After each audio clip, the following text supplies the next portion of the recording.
Marc Marquez is officially the 2025 MotoGP World Champion. We knew it was coming from the moment he stepped on a factory Ducati and started setting those lap times, but despite knowing this was on the way for so long, it still felt pretty emotional when he actually did it, for me at least, and certainly for Mark and family as well. This is the Race MotoGP podcast. I'm Matt Beer. With me are Simon Patterson with Ducati celebrations and other stuff echoing around behind him, and Val Khorounzhiy. Obviously, today is mostly all about Mark, but he wasn't the guy who dominated the weekend. That was Pecco Bagnaia.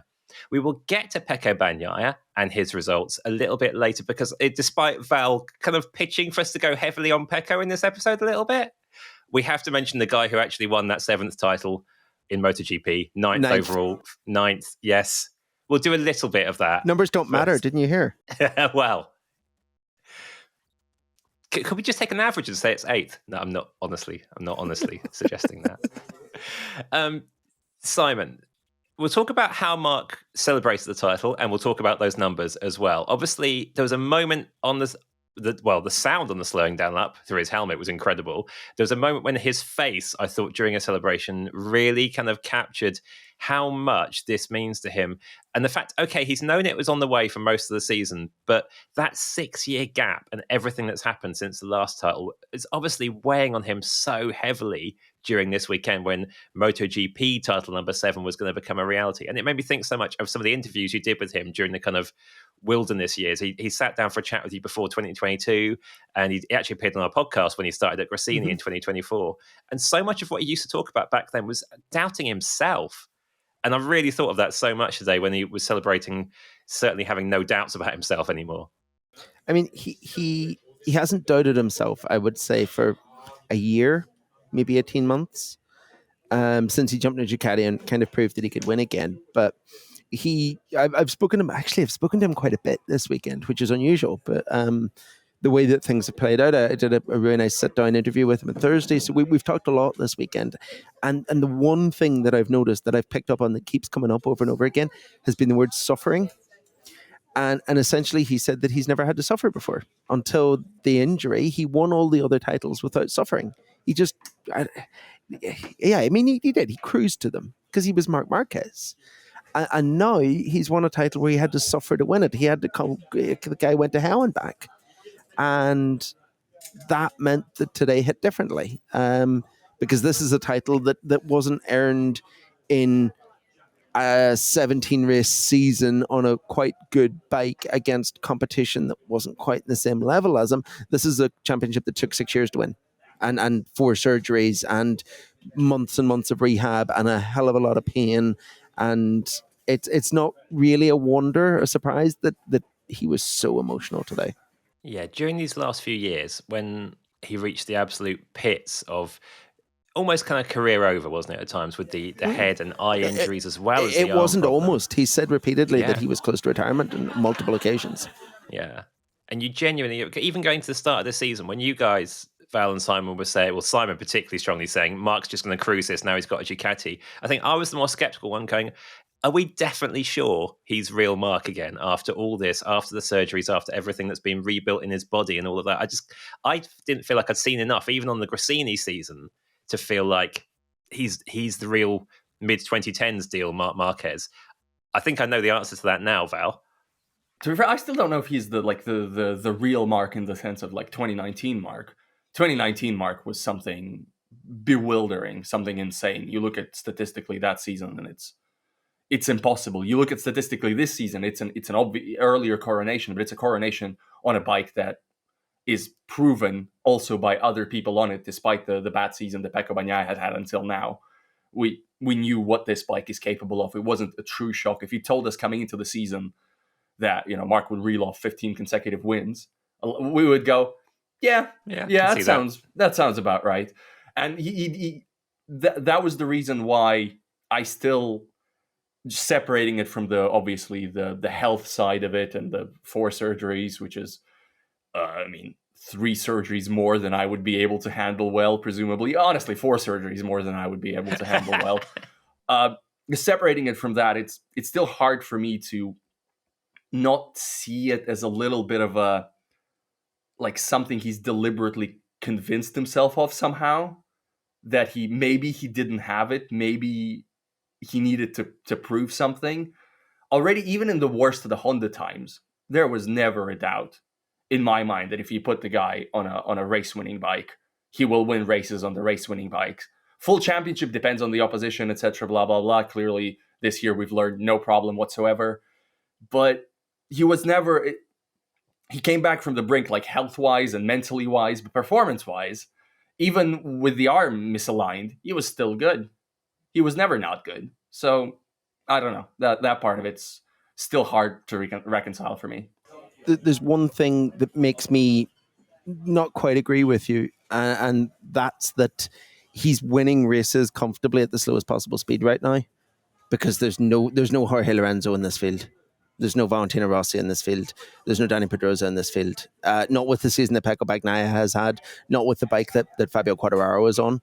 There's no one to push him. So I don't know if he's at that level or not, because I don't think he's even trying to win these races. It's Marc Marquez and a Ducati. He's in cruise control the vast majority of the time. This is the first weekend this year he's looked under pressure, and that was solely because of the pressure of the championship being on the line. You know, even when he's crashed because he was too comfortable, basically. Yeah. Coda. You know, so this, I think because of that, it's really hard for me to kind of determine where he actually is. But I suspect there's something in the back pocket. It's nice you started a little disagreement with Val there, Simon, because the biggest disagreement you've had during the course of the weekend has been about how this title was celebrated. Now, listeners and viewers, you'll be aware there's been debate over the number 7 and the number 9 that's been quite heavy. There is a move to celebrate the MotoGP side of people's World Championship achievements more, and that's caused some understandable discord between traditionalists and people who go, well, MotoGP is the big one. The rest are technically feeder series these days, at least. We're not going to go into that today. We're going to talk much more about what I keep calling the F1ification of MotoGP further down the line. But we have done a video on it where Simon and Val have this debate. So dig that out on our YouTube channel from before the Motegi weekend if you want to see our initial debate about that. But we should refer to the more than the number unsubtlety that appeared in the celebrations. NJ Ramsbottom in the Race Members Club on Patreon says, was the more than the number a refusal to call it his 7th title? I liked the 9 fingers he held up to the camera. So I'm going to get onto what you two disagreed about in a minute. Basically, Simon, as far as Marc is concerned, this is very much World Championship number 9, including 125cc and Moto 2. Yes, it's number 7 in MotoGP, but he is celebrating all 9 today. Funny story. Yes, that is his mentality and that is his thinking, and that is the realization that the people around him took from him, because he didn't know that it was going to be more than he didn't know that what the plan was until he saw the t-shirts. He admitted it in the press conference. He had no part in the planning. It was only whenever they turned up with it that he was like, aha, that's clever. That's excellent. Well done, Team Marquez. Mm-hmm. Yeah, I when we get to the debate, I'm slightly more on the MotoGP is the one that matters these days side of things, but you've got to tread very carefully with the racing history. But the thing you two really disagreed about was how this title was celebrated, because we've seen a few celebrations for championship wins over the years that have been varying in quality. The thing with the giant ball that he did, was that the 2019 title? Yeah, the 8 ball. The 8 ball. 8 ball. Wasn't a fan of that. But this time, he basically stopped and watched a video montage for himself, and you two had very differing opinions on whether this was wonderful and evocative or terrible. Let's hear the case for terrible first. All right. So a few writers mentioned how emotional it made them, not just Marc, and I was like, yeah, it made me emotional too. The emotion is cringe. It's a very, very important championship. It's a great sporting story. You know, I've never said anything to the contrary, but as soon as they rolled out a big screen and started the video with the baby pictures, I was like, this feels uniquely soulless. Felt to me like Marc was barely watching it. I immediately liked all the gimmicky stuff that we ever complained about. I immediately liked more. This felt like nothing at all. It felt incredibly fake. I don't know. I feel like a Grinch because who cares? Doesn't matter. He clearly didn't detract from his experience at all. Again, I think he barely paid attention to the thing. Lord knows if I achieved my greatest achievement of my life and somebody wheeled out a terrible montage in front of me with subtitles, I probably would just ignore it. Yeah, but it's still the same problem. It's the same problem as usual. You're trying to over-orchestrate anything, and it's, when a title is like this and it's won 50 years in advance, you get too creative, and all the spontaneity is lost. There's so much more exciting and entertaining and relevant when he just spent the cooldown lap yelling on his bike incomprehensibly. That's real. That's what I want. Just let him get out wherever he wants. Pick a grandstand. Go celebrate in front of the grandstand. Don't do any of this. That was me. So, Simon, you're a human with emotions. Your turn. Well, it's funny you say that. First of all, I have never disagreed more with Val on anything we've ever discussed in this podcast. Like, that is how strong my feeling in this is, and we disagree a lot. Yeah. I think you have completely missed the mark, because when we got to the press conference and Marc started to talk about it, he also reminded us that he too is a human with emotions. And for the first time, I think ever, we saw Marc Marquez show emotions. Standing isolated from everyone else, cut away from all the people, in front of that screen, watching himself break his arm, and watching that other second camera that was in the picture-in-picture pointing at him as he ugly cried. I've never seen Marc Marquez shed a tear before, let alone be like racked with sobs. It is the most human, the most emotional moment I've ever seen from him. I think it was really cool. And I mean, let's compare it to previous title winning celebrations. I've just walked down the paddock, bumped into a hardcore listener of our podcast, and he has commented, "You hated the CGI dancing devil when Fabio won." Yes, I did. Yes, I did very much. Last year, our world champion dressed up in a Halloween costume from a pawn shop in a box in the middle of the track. It was awful. I mean, I don't think there was a gimmick today. I think it was just watch all the awesome things you've done. And it was actually really, really good. There was no DJ boxes. There was no costume changes. There was no CGI animations that the people there couldn't actually see. There was none of the awfulness. There was none of the cringe. There was just actual emotion for the first time from Marc Marquez. And I would agree with you, Val, if this had been 2019. Because in 2019 he wouldn't have shown the emotion. And then it would have been different, and then it maybe would have been a bit cringeworthy and a bit awkward. But today it wasn't. Today it worked. It was the right celebration for this title for Marc. Here's the thing. I completely disagree, but it's also not worth arguing over.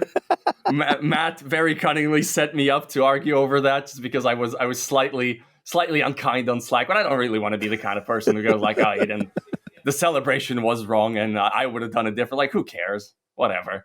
So I'd like that to be we should do like a segment on Patreon about how would you celebrate your title. I mean, in the comments on the Patreon post when this goes up, I'd love to hear your suggestions for how you would celebrate your own World Championships, listeners and viewers, and also how you celebrated Marc's. So I get the right to have the last word because I sit in that chair. I agree. The ugly cry was amazing. That was the bit I was like, wow, he said how much this would mean to him. And that's the bit where you see it really, really viscerally. I would also like to say, I think Valentino Rossi set such a high bar for ridiculous celebrations. Those cut through to me when I wasn't even following MotoGP in the first part of the 2000s. It's really hard for anyone to not feel over-contrived trying to follow the stuff that Rossi and his team did, because that felt at the time quite well pitched, genuinely funny, sort of spontaneous, even though it so obviously wasn't in the slightest spontaneous. Set such a high bar. Everyone who's tried to follow that ends up doing something just rubbish. So to do something totally different today, I did quite like. I'd also like to say that my strongest takeaway from their initial Slack argument was that Val seemed to find the subtitles most offensive. But maybe that's because he's got memories of that documentary series and was just glad they didn't dub it. And Val didn't even notice that there's like multiple typos in the subtitles that people on social media has been pointing out to me. Last thing on Marc before we do let Pecco have his moment of glory in this podcast. So 2 contrasting questions. By the way, if you're not yet in the Race Members Club on Patreon, come join us. You do get the chance to throw questions in that we shape these episodes around. You get bonus episodes. You get Val debriefing / explaining his rider rankings and going off on the most glorious tangents, which frankly you lot are encouraging him in. So you only have yourselves to blame. Please keep it up. But yes, in the Members Club today, Kieran on one kind of future route says, the weight has been lifted off Marc Marquez. He can breathe. Seriously, how worried should the other riders be now? And on the flip side for what happens next, Motegi says, how likely is it that Marc retires after this title? Now, I think that's unlikely in terms of like he's not going to stop tomorrow, although it would be quite a cool gesture. I did admire the Nico Rosberg thing in F1. I thought that was quite classy. But Simon, do you see this title as making Marc get close to thinking job done, I don't have to race much longer, or is this going to free him up to just get even faster and obliterate people more from here?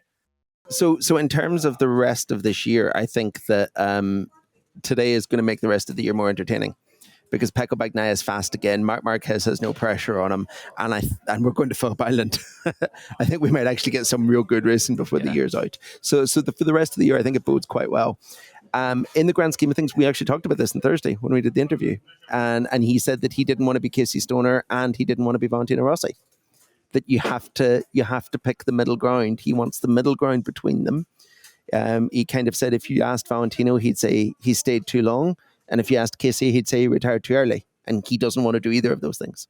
I'm pretty sure both Casey and Valentino would object to that characterization potentially. I don't know. I think Marc should wander up to Rossi and just go, so, old friend, you hung on way too long. Pal, and could just see what happens, where that conversation goes. I mean, if he'd left like 3 years earlier, he'd probably be like a WEC world champion by now in car racing. Yeah. Potentially. Probably very true. The thing is, you mentioned the Nico Rosberg thing, Matt, and I have to admit, there was a small part of my mind that's like, I can't totally rule out the idea of Marc getting to the end of a season and then going, probably not this season, but let's say 26, and going, okay, that's enough. We've done enough. But obviously, one major difference with Nico Rosberg is that one Rosberg title was it. There was not going to be a second Nico Rosberg title. I'm fairly confident. You never know, but Whereas with Marc can keep winning. He can find himself new ways to add to his legacy, to sort of to challenge himself in extra ways. I mean, I know it comes up all the time, and we talk about it a lot more than he does, obviously. And it's more narrative than reality at this point. But man, the Honda was pretty good today, wasn't it? Oh yeah, something to think about for 2027. Obviously, when it's going to be a different bike, but a different bike by a technical structure that is now proving itself. So yeah, I don't think this will unleash him necessarily, nor do I think this will speed up retirement or anything of the sort. I think I kind of expect the rest of the season to be maybe in the same vein as the last few rounds, where he's within reach, but still by and large and most days the quickest. But let's see. I'd just like to say that if he had announced his retirement this evening, then Ducati would be putting Michele Pirro on a flight to Indonesia, because I'd have killed him for ruining the rest of my day, because the chaos that would ensue from him announcing that he was stepping down from a factory Ducati right now would have been momentous. Quite a lot of vagueness from Ducati about a few elements of the weekend. Pecco Bagnaia was very quick in practice, in qualifying, pole, absolutely dominated both races. Did so on Sunday with a smoking bike for most of it. We don't know a lot about what that smoke was from. We don't know a lot about why Pecco went from being, frankly, rubbish in most of the recent races to being absolutely unstoppable this weekend. Simon and Val, I'll let you have a chance to kind of go through some of your theories, and Simon, what you did manage to glean in the paddock. But here are some theories from the Race Members Club on Patreon. Amanda Kirchner says, can I start a conspiracy? Whatever they did to Pecco's bike, they did it this weekend under the cover of Marc taking the title and knowing that basically no one would be looking. Shane Darch put the credit down to Casey Stoner being the ultimate crew chief. Why does it take his input to return Pecco to winning ways? Casey was around at Misano giving Pecco some advice. Was Ducati originally, asked Shane, not listening to Pecco? And Johnny W raises a rumour that he's seen on social media that he really wants Simon to disprove. No. Simon shaking his head straight away. That basically the GP25 engine has been taken from Pecco's bike and put into Frankie Morbidelli's GP24 and painted red and had a 63 put on. We can discount that one straight away, I think, Simon. It's just not possible, doable, or even legal. But what else is going on? Never trust a rumour written by a journalist who doesn't actually go to MotoGP races. Okay, move on. That's all I'm saying on that one. Yeah. But what do we know? We know that something has changed. It is like code word clearance, top secret inside Ducati. What has changed? We will eventually find out because we always find out. I mean, that's just the way it always goes. We always find out. People always talk. It's just going to take a while to get there. But it sounds like... So I think Stoner was pivotal in this. And not because he found something, but because he forced them to pay attention to what others had been telling them. Because, so I asked Pecco about this in the press conference about whether or not, because he talked a lot about the changes they made in Misano. They changed stuff at Misano, and that's what led to this. It came from the Misano test on the Monday, where Casey was in his garage all day. And I asked Pecco afterwards if Casey had been kind of the key instigator in this weekend. And he, reading between the lines, he kind of said yes, but no, because myself and former 125 racer and Ducati rider analyst Manu Poggiali and I have been telling them this. And he kind of referred to how important Poggiali has been and how he's been kind of overlooked in this whole renaissance. And that makes me think that basically the two of them have been in agreement for quite some time, and that it's only when Casey has come in and said, probably in stronger Australian language, what on earth are you doing to this kid? Fix this because we can see what's wrong, that they've paid attention and made it work. Because I mean, it's working. This isn't a false dawn. He looked too good all weekend in all conditions, and for this to be some sort of a false, a false comeback. He won't be as strong next weekend because he's not normally that strong in Indonesia anyway. So next weekend he's not going to be winning races by 4 seconds. But I mean, he's going to be there for the rest of the season, there or thereabouts. I genuinely think like Marco Bezzecchi can kiss the chance of third in the championship goodbye, and I think that's what this is looking like now. This is a strong comeback. This is what's been missing. And one of the things that's convinced me the most of the fact of that is that Pecco was pretty angry after the race. Yeah, that was striking. I know Valley was saying it with a smile on his face, but there was a real hint of this could have been a completely different That's what year Pecco does. Pecco says things that he's angry about with a smile on his face because it takes the edge off it, but it puts it in the public eye. But the thing for me there is like, how different could it have really been? And I know we're talking like he's had some embarrassingly bad races. Yeah. But this is not like Val. I just don't think this is like if he'd had this form from the start. Put it this way: Annie asked in the members club, how much of the gap between Pecco and Marc do you think was down to Marc's nerves rather than Pecco's newfound form? And okay, for me, this is Pecco back on form, as in back near the front. But this wasn't a fair him versus Marc Marquez fight. This weekend is not evidence that he's going to start beating Marc by 4 seconds and beating into pole positions, as far as I can see. No, but the Pecco we expected to see in 2025 was better than everyone but Marc.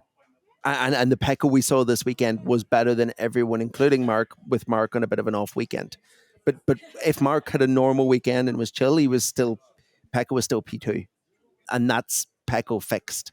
I think if Marc had a normal weekend and was chill, there's still every possibility Pecco was P1. Minimum P2.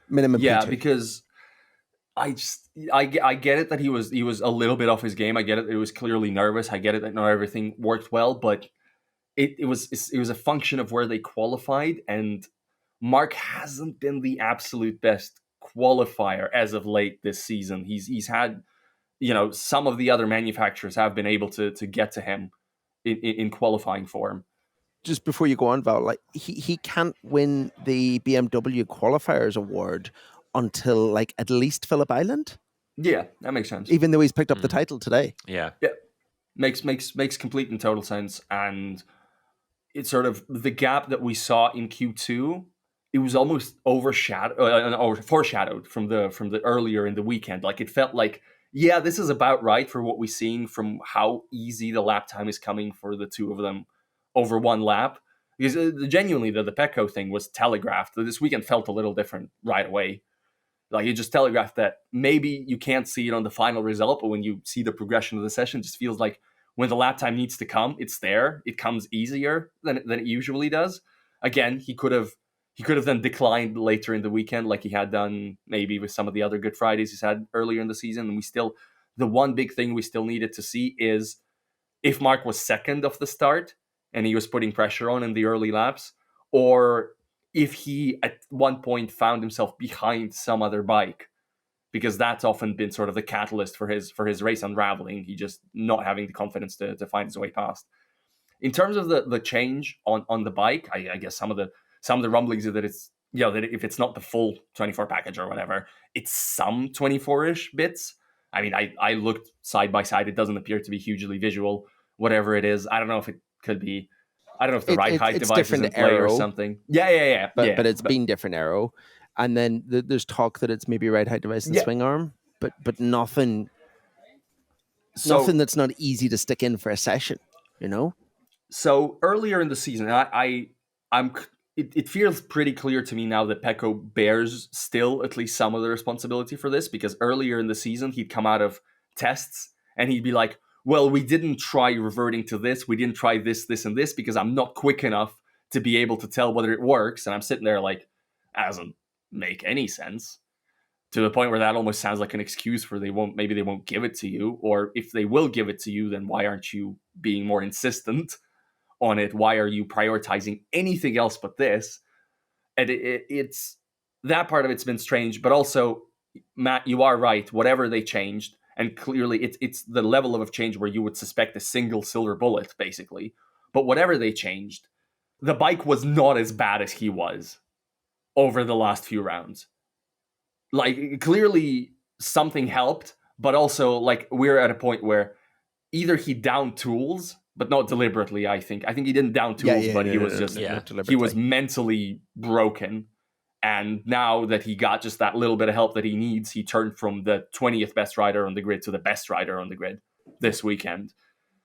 So, and maybe that's the Casey difference, actually. Maybe it's Casey the psychologist, not Casey the crew chief. Yeah.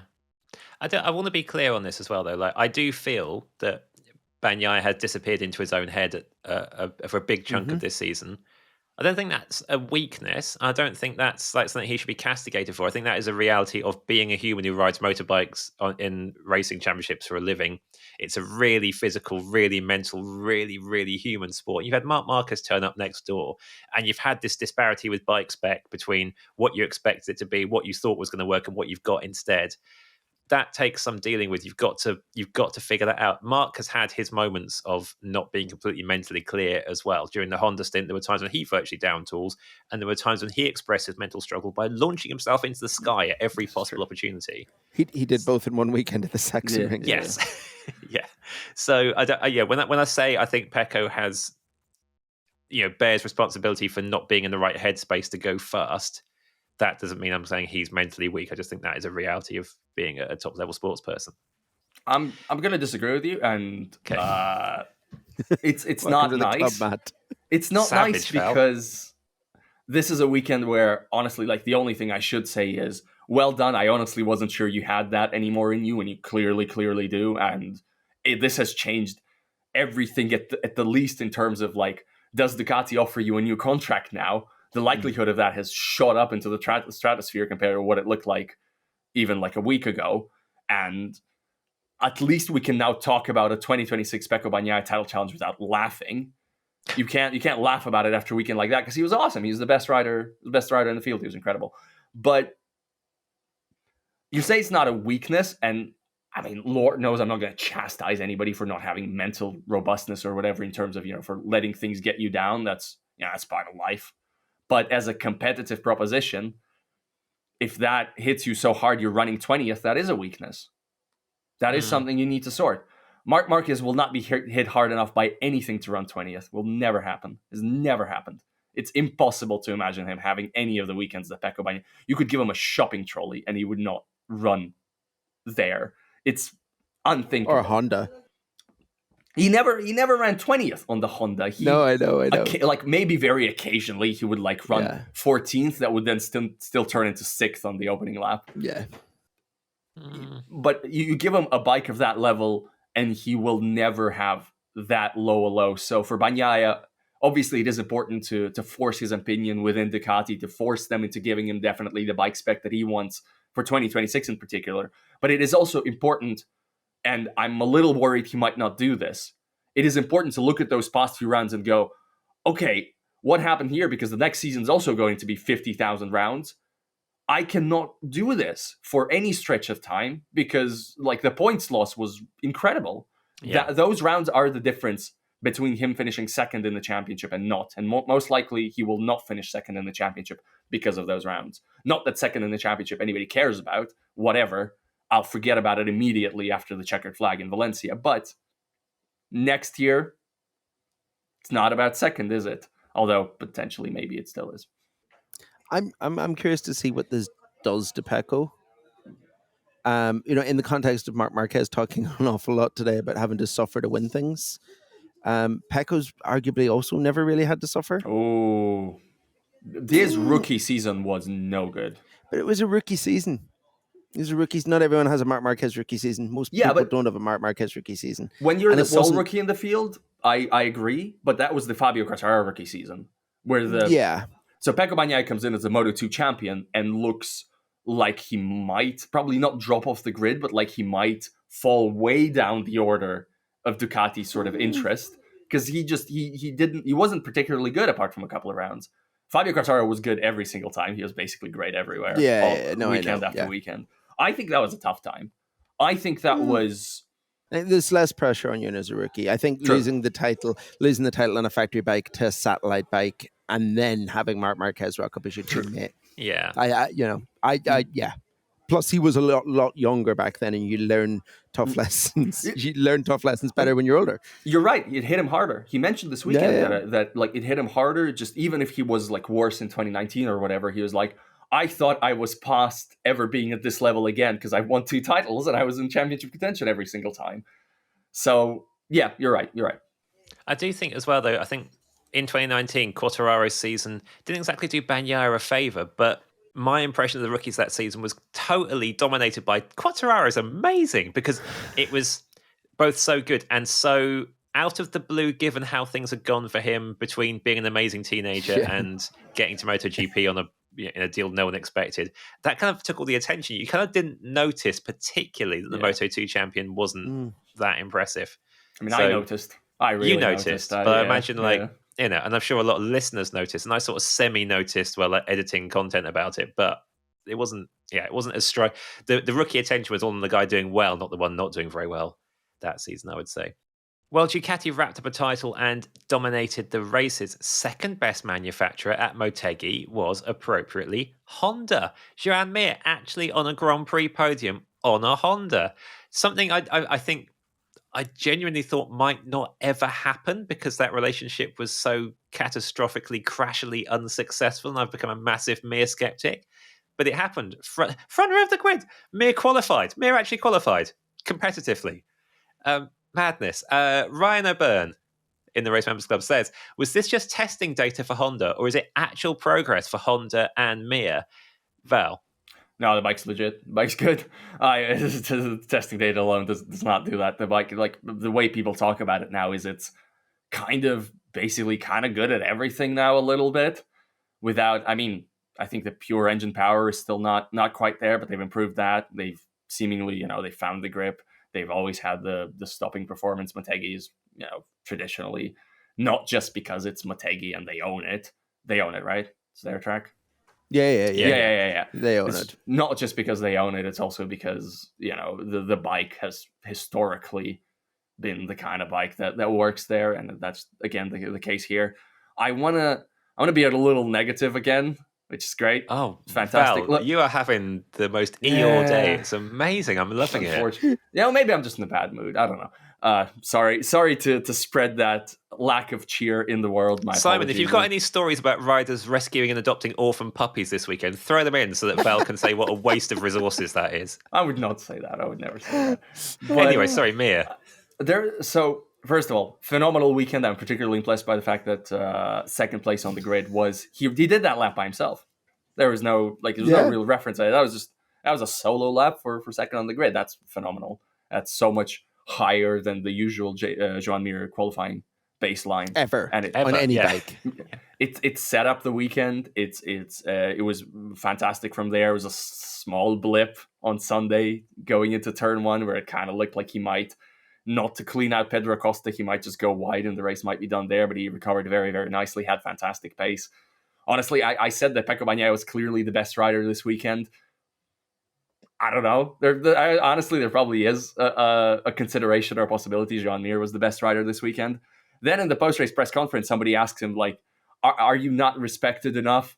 And he goes into like the slightly winded speech that maybe mentions the haters and losers a couple of times that didn't understand his situation at Honda. And it always sours the whole thing for me a little bit. We don't have to see a podium as proof of the fact that actually he was good these 4 years the whole time. Let's not do that. Let's just say, hey, well done, great improvement. Was he actually good these 4 years? No. Was he but you have to remember, right, that this is the guy who, in the context of the conversation we've been having all week about championships, this is the guy who people were telling me that some of like Johan Zarco's Moto2 titles were more valuable than Mir's MotoGP title. Okay.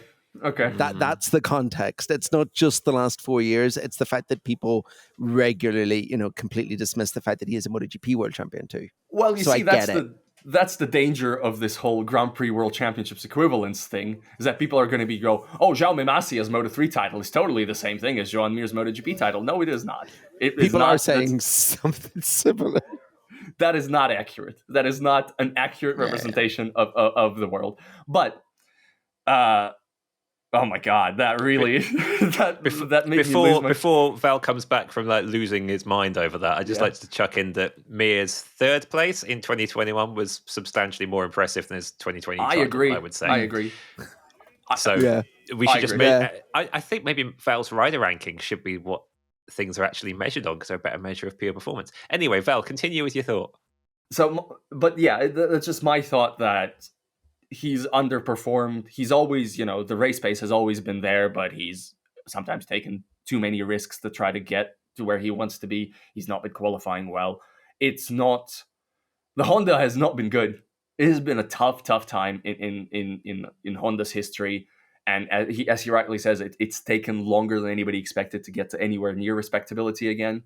But Joan Mir's awesome podium and fantastic weekend does not absolve Joan Mir of Joan Mir's disappointing performances over much of the rest of his Honda stint. And I just don't like it when it, like the sports thing where whenever somebody succeeds and we have to talk about, oh, he's shut up the haters and losers finally, or everybody who's ever doubted him has been proven wrong forever. People ebb and flow. It's just the haters stuff just really annoys me. You know what? It's specifically that he used the word haters. It's specifically that.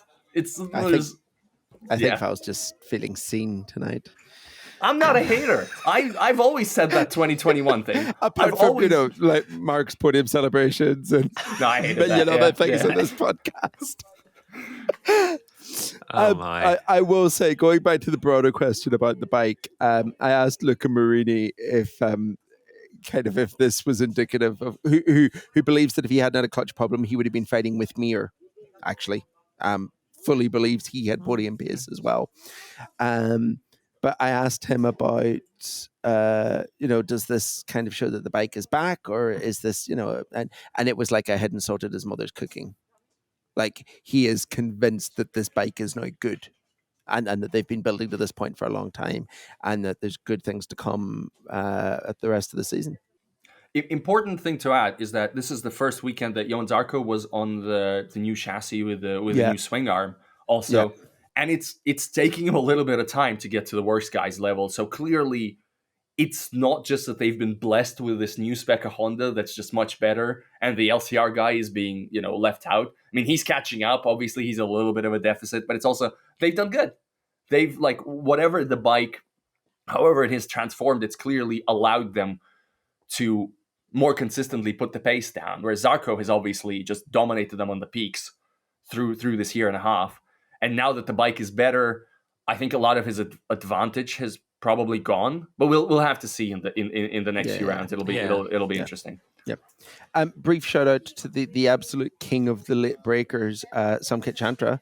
Yes. Hell yeah. who didn't just get into the points, but was like in the pack fighting for like quite a decent result today. Really, really, really strong day, really strong weekend for him. Really pleased that happened at some point this year. Bless him.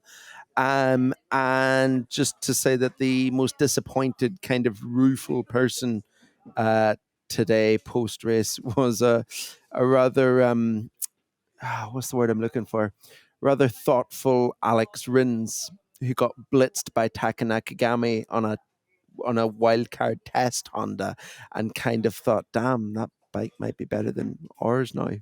Oh, it's clearly. I think there's no discussion. I mean, in Yamaha's defense, the M1 is basically like forgotten. Doesn't matter anymore. Of so course.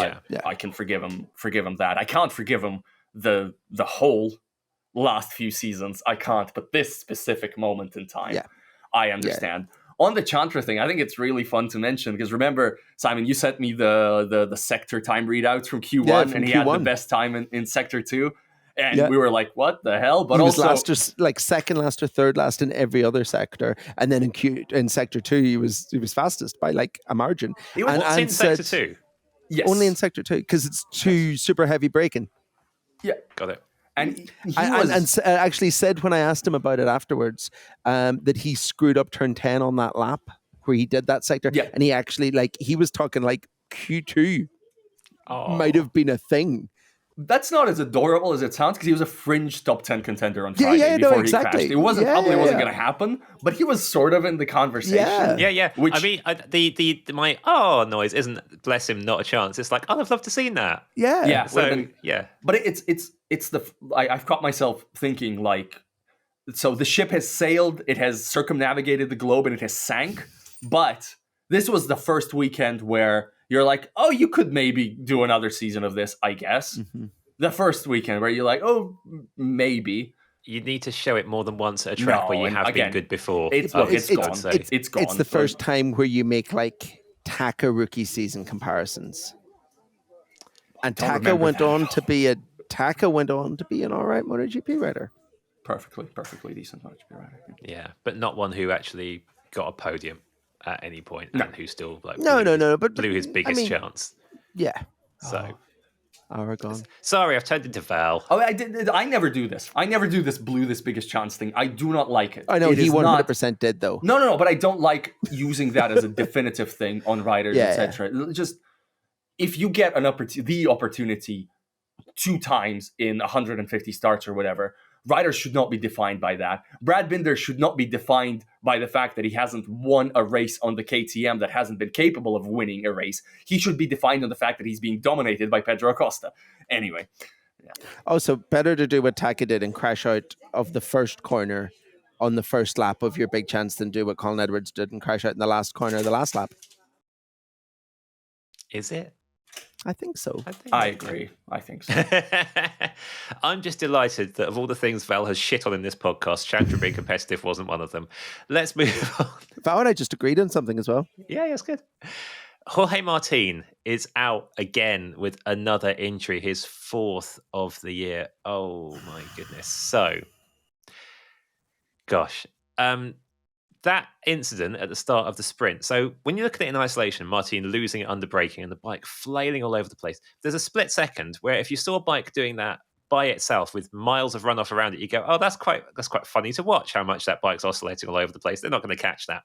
When they're doing it while barreling into the first corner into a pack, it's absolutely terrifying. And I almost feel like it was lucky that he unlucky that he fired straight into his Aprilia teammate Marco Bezzecchi, but the fact that he sort of fired them both straight through and out of the pack, but rather than just them falling into it was almost a stroke of luck. Martin comes off worst with a broken collarbone. And this was just when you thought he might be starting to get somewhere. He talked about like his pre-season finally being over. I don't know where to go with this next, Val, just like shaking my head over it. I'm going to preface this by saying, obviously, speediest recovery, best wishes, and it just sucks, and it's really unpleasant for him. And I mean, it's just really, really unfortunate, and nobody deserves this kind of thing. None of these guys deserve to be injured, whatever they do, ever. But I mean, nobody deserves to be injured. But all right, that disclaimer out of the way. he was racing like a guy, and he sounded like a guy who feels entitled to better positions than he's been in because he has been a bad qualifier in the Aprilia. He has been a bad qualifier in the Aprilia, so every race he goes into thinking, well, I need to pick up 6 places on the opening lap now. That's what I need to do to put myself in the position where my race pace deserves, so that finally I start catching up Marco Bezzecchi, who has stolen a march on me through my absence. There were circumstantial things to how it played out. So he's approaching very optimistically at turn 1, but he also gets crowded out a little bit by the fact that Fermin Aldeguer and Jack Miller are sort of fighting for position, and they're already quite to the side of the track, so he gets really run out of room. But Fermin Aldeguer and Jack Miller both make the corner very comfortably. They both go conservative on the brakes clearly, and they filter into the pack, and everything is fine. And Martin blows it completely, trying to it's hard to say where the misjudgment has happened, because obviously when the crash is already happening, there's not much you can do at that point. But clearly, he just tried to do too much, and it all stems from the fact that he couldn't qualify it well again, and it's not very impressive.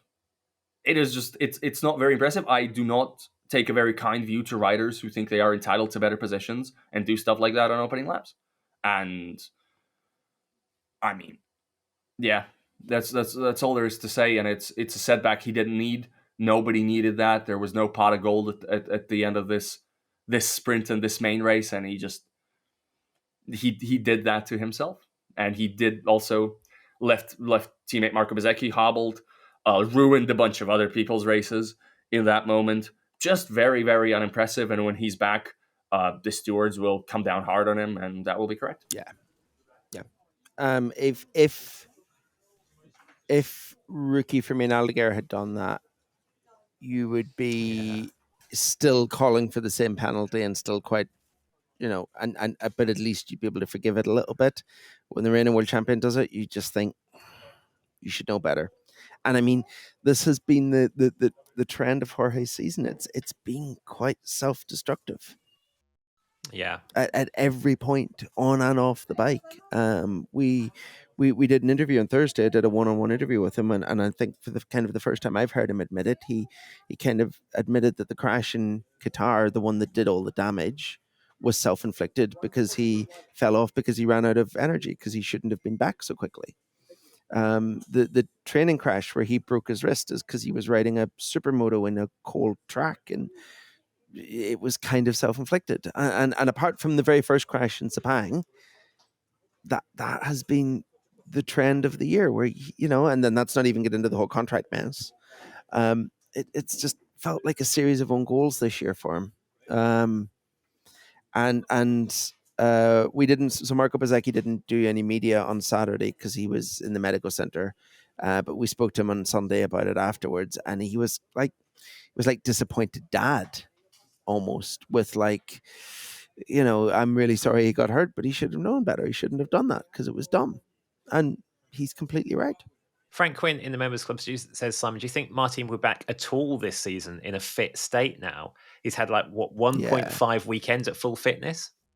I mean, it's a collarbone. It's the easiest thing to bounce back from. I think he'll be in Australia. It's completely tangential. Someone I spotted a news story on social media just after the race about a Chinese research team that has developed a glue that can be used to heal bones instead of titanium plates. And I shared the link out to say it was like the most important MotoGP medical news of the last decade. And someone replied to be like, "Oh, I didn't know you were giving Jorge Martin investors advice now." It was actually shared by Justin Marks' wife, who tagged their NASCAR Xfinity driver Connor Zilic in it, who has also broken a collarbone this year. So, in slightly different circumstances. It's slightly different circumstances, but I mean, it's collarbone. It's surgery. Probably not very long after we finish recording this, because he's almost home, and he'll have a titanium plate in it. He'll do a week of rehab at home, and he'll be in Phillip Island. Have they even ruled him out of Mandalika? Massimo Rivola kind of did post race. Was kind of like, we're not really thinking with these guys. That. It's Jorge Lorenzo crashing a Thursday race on a Saturday. I mean, that's now illegal. You now have to wait 48 hours after general anesthetic before you can race. They changed the rules Okay, good. post Lorenzo. But I mean, that would be okay. It would still be doable for this weekend coming. But I just don't. What's the point? Yeah. No, Well, this For was the it. guy Like, that's already almost killed himself literally this year because he rushed back too quickly from an injury, what's the point? yeah. You just come back for Phillip Island where the bike is strong and you can be quite fit and aim for there. And then just like you can't solve your 1 lap pace problem with a race charge and a sprint. Pick at this point in the season when you just need to understand how to go quick on this bike over 1 lap and not hurt yourself again. Just pick your battles. Sort of on that subject, Ben in the members club asks, should Jorge Martin work with a psychologist when he's healed his collarbone before he returns to action? He seems to have problems getting his head in the right place with all his injuries and setbacks. I think he's working with one already, but it's not an on-off switch. No, Yeah, very true. And this has been an incredibly tough year mentally for the kid. I understand why his head's up and down. That's the thing. I understand it completely. I think he was really dumb and the move was reckless, but I also I get why he's not in a good headspace. Can you blame him? Yeah. I also don't. I don't think like today was something that's like psychologist fixed. It's something like general weekend approach thing. It is. I mean, it's also Jorge Martin. It goes back to everything we said last year about how aggressive he is. Yeah. And you can. The problem is he's used to being that aggressive on a really good bike that he can qualify in the front row with. Yeah. And now he's doing it in a completely different situation, but he's still trying to ride like Jorge Martin. And I get why he's trying not to lose the Jorge Martin-ness, of course, of himself, because he's obviously expecting to be back at the front eventually. Yeah. I think it's easy for us to underestimate, especially it can be easy for just viewership to underestimate generally how these weekends almost feel every single one of them feel like almost like a season or even a lifetime, really, as weird as that sounds. It's easy to say, look, the qualifying didn't work out, just take it easy, just come home, continue on your general trend. But I understand why they struggle to do it, because, when you've had a few sessions in a row that you have to come in and justify to media and justify to your team that you've placed lower than where you should have been, and then jerks will rank your performance at the end of the weekend. They'll put you in last place, which awaits Jorge Martin this weekend for obvious reasons. Do you know? I've just picked up on this with you saying that. It's just kind of fell into place that's even harder this year because we've had these 8 back-to-back weekends in a row, and it's felt like a 6-day race weekend. Yeah, because there's no time off in between. You don't decompress, and we've gone into flyaways, which is like the ultimate version of the you don't decompress in between races. Like everyone in MotoGP is in MotoGP mode for 5 weeks now. One last question, which risks ending this episode on a grumpy note, but I kind of agree with the questioner's point, so I thought I wanted to throw it in. Duncan Bertram says, question bordering on rant. Duncan, we haven't got time for your full rant because it goes on, but the point is basically, what are your thoughts on Motegi? Every year, I just can't help but wishing MotoGP went to Fuji or Suzuka. In dry conditions, the racing is often dull, and it's always struck me as a strange venue lacking in atmosphere. His rant, towards the bottom of his rant, he says, am I talking shite, or does it just not translate on TV? It doesn't translate on TV. This is not the biggest crowd of the year, but my God, it is the most hardcore. The Japanese fan base is wild. I always make a bit of time here to get out of the paddock bubble, which is quite difficult here because of the layout of the place. And I think maybe that's where part of that perception comes from, because we're in a paddock inside the circuit, inside an IndyCar track. And then the fans are over there. So there is a bit of that. The paddock feels quite disconnected. But whenever you get across into the fan areas, it's so much fun. And it's so different from any other race. There's a big camping area at the track here because the track is quite remote. So there's a big camping area. And there's a square, like a central town hall square in the middle of the parking site called Overnight Square. And last night there was a jazz concert. Like, it's so different from every other race. And then this morning on the way in, I stopped at the Honda Museum, which is on the way into the route I take into the circuit. We stopped at the Honda Museum this morning, and there was like 250 people in the courtyard of the Honda Museum, and they fired up Rossi's V5 2003 and Biaggi's Repsol NSR 500. And it just, there's so much going on here. There's so much cool stuff. And I think it's lost a little bit on TV. It's lost a little bit in translation, but it's a completely unique circuit, and I like that we have unique circuits. Not every. I do not want a calendar that's 22 Phillip Islands or 22 Mugellos. I want different circuits. Yes, it's not the most eventful racing in the world, but I mean, we finished the season in Valencia. Like, you know what I mean? And as Duncan says, it's not the most eventful racing in the dry. It's not that often dry here. So it also often creates wet drama. And I don't mind the odd circuit that's like semi-guaranteed wet. I know this year was beautiful, but like only Grand Prix venue in history to have every session of every class wet. Mugello or Motegi. I don't mind it. I like it. And I say that as someone that is like really tired right now because all the hotels are an hour away. So we drive an hour each way every day. And like there's bags under my eyes because I've been doing like 14, 15-hour days. And that would normally, as everyone who listens to the podcast know, make me quite grumpy. And it doesn't because it's Motegi. So take from that what you will. Okay, that's a great endorsement. Val? Well, I couldn't say about Fuji necessarily. I don't know Fuji. I feel like I don't know Fuji at all. I really hate where the Valentino idea. Rossi is racing literally right now, basically. I think they finished. Yeah. I think they're already done. But yeah, they're definitely on the podium. I didn't see if they won or not. But I really hate the idea of MotoGP bikes at Suzuka. Really don't like it. Really don't like it. It feels too much. More so than this track's already a little marginal, obviously. That track. I completely get your point. And I don't want to think about MotoGP bikes in Suzuka the same way as I don't want to think about MotoGP bikes at Spa. Yeah, exactly. In that if it was possible, it would be so good. But I know it's not possible, so I don't want to think about it. Yeah. If you could make Suzuka safe for modern MotoGP bikes, it would be one of the riders' favorite races in the calendar because it's such a cool track. But it's just not possible to make it safe. And Spa's the same thing. So I just don't. And then whenever you take that out of the equation, where else in Japan do you go? You come here because it's amazing facilities and it's a cool place. And it's marginal in parts, but we're going to have slower bikes, and hopefully that's this is one of the tracks that's hopefully going to be saved by the slower bikes. You just asked like where else do you go, and I've started to run through like Japanese tracks in my mind, and then I'm like, half of these are fake tracks from Gran Turismo, so probably doesn't work.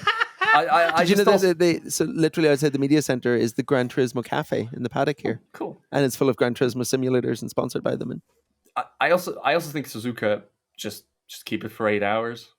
Yeah, I don't know. Send World Superbikes there. Make World Superbikes much slower, like they should be anyway, and send them there.